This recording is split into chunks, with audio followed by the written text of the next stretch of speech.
The Game of Life and How to Play It by Florence Scovel Shinn. Chapter 6, Casting the Burden, Impressing the Subconscious.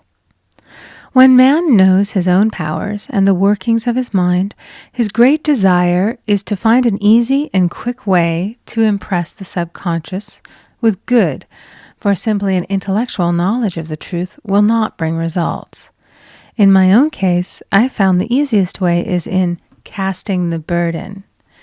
A metaphysician once explained it in this manner. He said, "The only thing which gives anything weight in nature is the law of gravitation, and if a boulder could be taken high above the planet, there would be no weight in that boulder."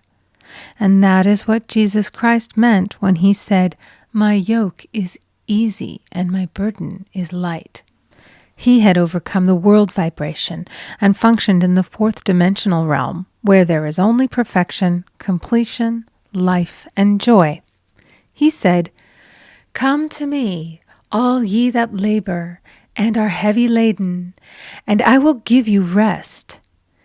Take my yoke upon you, for my yoke is easy and my burden is light."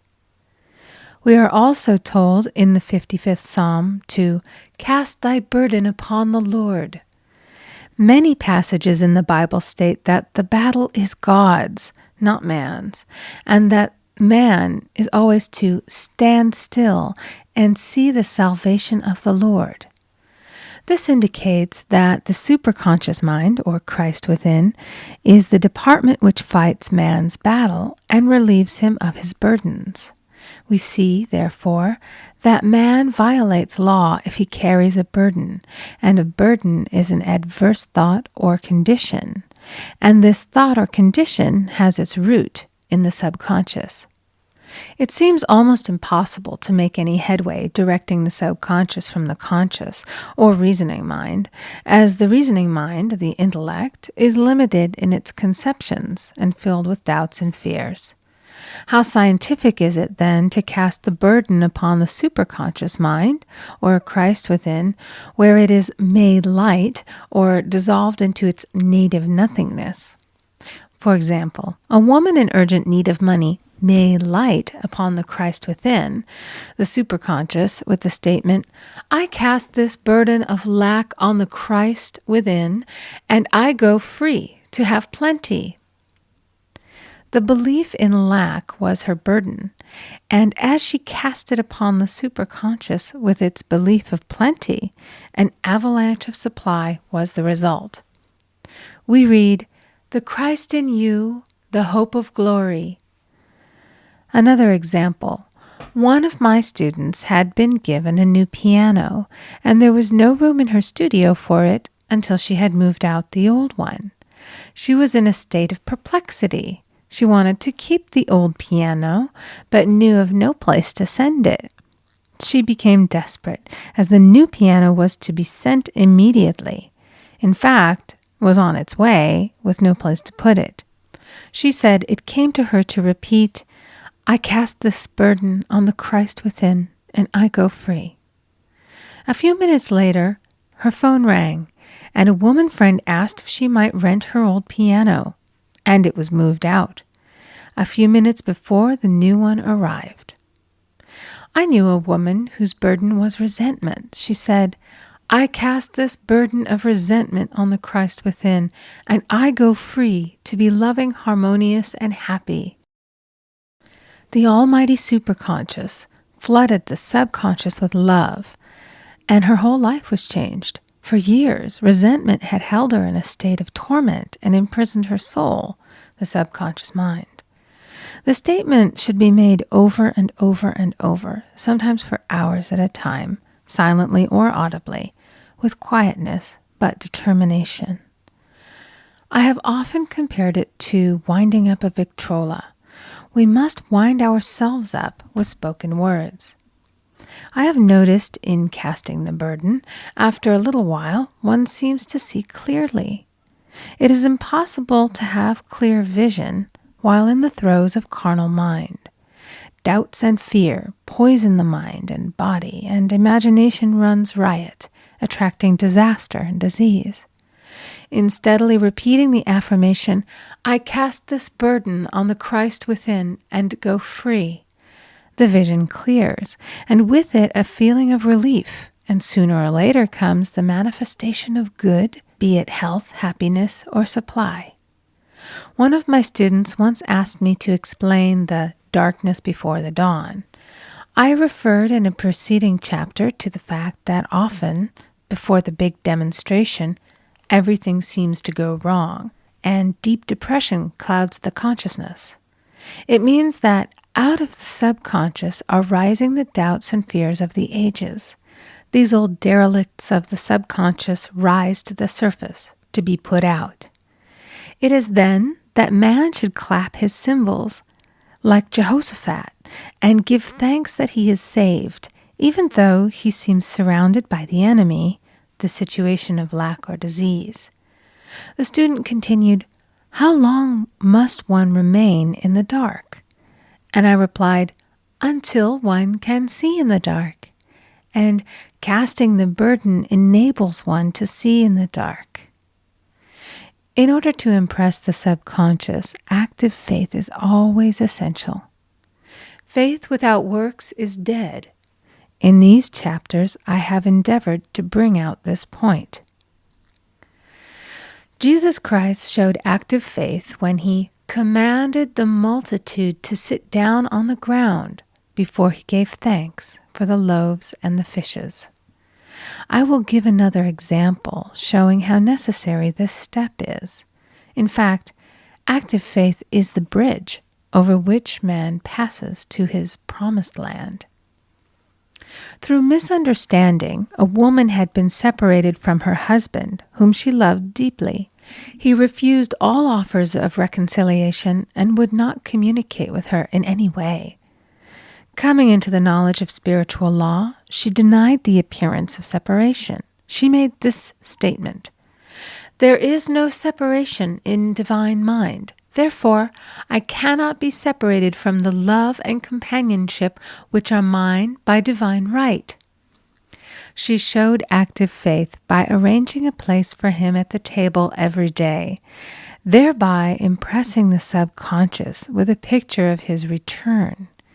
Over a year passed, but she never wavered, and one day he walked in. The subconscious is often impressed through music. Music has a fourth-dimensional quality and releases the soul from imprisonment. It makes wonderful things seem possible and easy of accomplishment. I have a friend who uses her Victrola daily for this purpose. It puts her in perfect harmony and releases the imagination. Another woman often dances while making her affirmations. The rhythm and harmony of music and motion carry her words forth with tremendous power. The student must remember also not to despise the day of small things.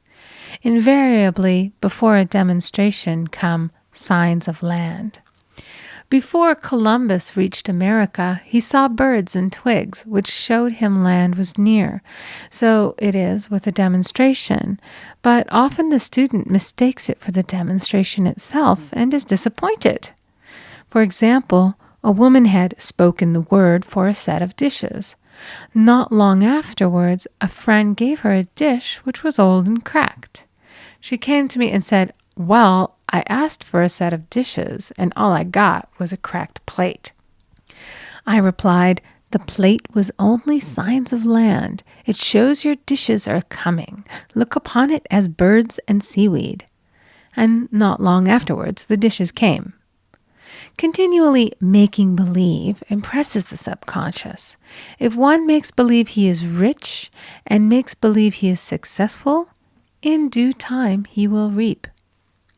Children are always making believe, and "Except ye be converted and become as little children, ye shall not enter the kingdom of heaven." For example, I know of a woman who was very poor, but no one could make her feel poor. She earned a small amount of money from rich friends who constantly reminded her of her poverty and to be careful and saving.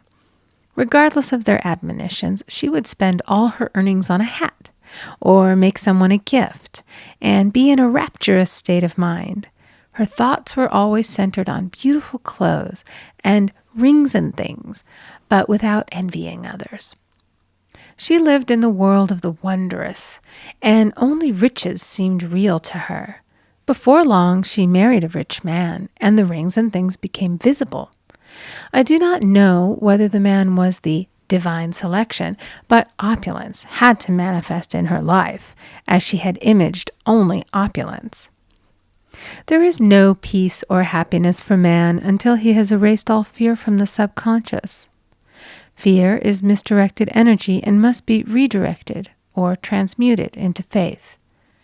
Jesus Christ said, "Why are ye fearful, O ye of little faith? All things are possible to him that believeth." I am asked so often by my students, "How can I get rid of fear?" I replied, "By walking up to the thing you are afraid of." The lion takes its fierceness from your fear. Walk up to the lion, and he will disappear. Run away, and he runs after you. I have shown in previous chapters how the lion of lack disappeared when the individual spent money fearlessly, showing faith that God was his supply and therefore unfailing. Many of my students have come out of the bondage of poverty and are now bountifully supplied through losing all fear of letting money go out. The subconscious is impressed with the truth that God is the giver and the gift. Therefore, as one is one with the giver, he is one with the gift. A splendid statement is, "I now thank God the giver for God the gift." Man has so long separated himself from his good and his supply, through thoughts of separation and lack, that sometimes it takes dynamite to dislodge these false ideas from the subconscious, and the dynamite is a big situation. We see in the foregoing illustration how the individual was freed from his bondage by showing fearlessness. Man should watch himself hourly to detect if his motive for action is fear or faith. "Choose ye this day whom we shall serve," fear or faith. Perhaps one's fear is of personality. Then do not avoid the people feared. Be willing to meet them cheerfully, and they will either prove golden links in the chain of one's good, or disappear harmoniously from one's pathway. Perhaps one's fear is of disease or germs. Then one should be fearless and undisturbed in a germ-laden situation, and he would be immune. One can only contract germs while vibrating at the same rate as the germ, and fear drags men down to the level of the germ. Of course, the disease-laden germ is the product of carnal mind, as all thought must objectify. Germs do not exist in the superconscious or divine mind, therefore are the products of man's vain imagination. In the twinkling of an eye, man's release will come when he realizes there is no power in evil. The material world will fade away, and the fourth dimensional world, the world of the wondrous, will swing into manifestation. "And I saw a new heaven and a new earth, and there shall be no more death, neither sorrow nor crying, neither shall there be any more pain, for the former things are passed away." End of chapter 6. Recording by Amy Conger.